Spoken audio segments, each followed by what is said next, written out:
CM చంద్రబాబుపై BCY party అధినేత బోడి రామచంద్ర యాదవ్ ఆగ్రహం వ్యక్తం చేశారు.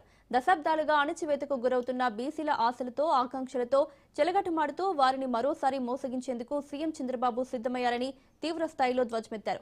బీసీ రక్షణ చట్టం ముసాయిదా సిద్ధమైందంటూ తన అనుకూల పత్రికల్లో కట్టుకథలు అల్లించి బీసీల భవిష్యత్తును పణంగా పెట్టి కేవలం కాలయాపన చేయాలనే దుర్మార్గపు ఆలోచనతోనే ఈ లీకుల నాటకానికి తెరలేపారని ఆగ్రహం వ్యక్తం చేశారు.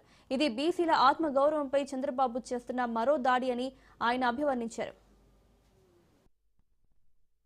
చంద్రబాబు నాయుడు గారు అధికారంలోకి రావడానికి ఇచ్చిన హామీలలో ప్రధానమైనది బీసీ రక్షణ చట్టం. చంద్రబాబు నాయుడు గారితో పాటు వారి పుత్రరత్నం చిట్టినాయుడు గారు తన పాదయాత్ర చేస్తూ అనేక సందర్భాల్లో అనేక సమావేశాల్లో మేము అధికారంలోకి వస్తే బీసీలకు రక్షణ చట్టం కల్పిస్తామని చెప్పి స్పష్టంగా తెలియజేయడం జరిగింది. తీరా అధికారంలోకి వచ్చిన ఈ 20 నెలల కాలంలో ముఖ్యమంత్రి చంద్రబాబు నాయుడు గారు కానీ, హామీ ఇచ్చిన వారి పుత్రరత్నం కానీ, అదేవిధంగా తెలుగుదేశం పార్టీకి సంబంధించిన నాయకులు కానీ ఎక్కడ బీసీ రక్షణ చట్టానికి సంబంధించి అడుగులు ముందుకు వేయడం కానీ, ఆ అంశాన్ని ప్రస్తావించడం కానీ జరగలేదు.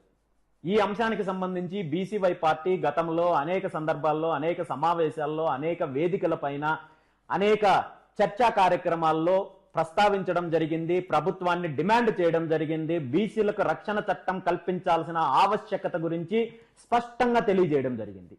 గత కొన్ని రోజుల క్రితం కూడా విజయవాడలో రాష్ట్రంలో ఉన్న బీసీ నాయకులు సంఘాలతో అన్నిటి కలిపి బీసీ మహాసదస్సు ఏర్పాటు చేసి బీసీలకు రక్షణ చట్టం కల్పించాల్సిన ఆవశ్యకత గురించి, అదేవిధంగా అమరావతి ప్రాంతంలో బీసీలకు భూముల కేటాయింపు, అమరావతి రాజధాని నిర్మాణంలో బీసీల యొక్క పాత్ర, దాంతోపాటు బీసీల యొక్క సమగ్ర కులగణన చేపట్టి బీసీలకు 44% రిజర్వేషన్లు కల్పించాలనే ప్రధానమైన అంశాలపైన చర్చించడం జరిగింది. ప్రభుత్వాన్ని స్పష్టంగా డిమాండ్ చేయడం జరిగింది. మీరిచ్చిన హామీని నిలబెట్టుకోవాలని చెప్పి ముఖ్యమంత్రి చంద్రబాబు నాయుడు గారిని డిమాండ్ చేయడం జరిగింది.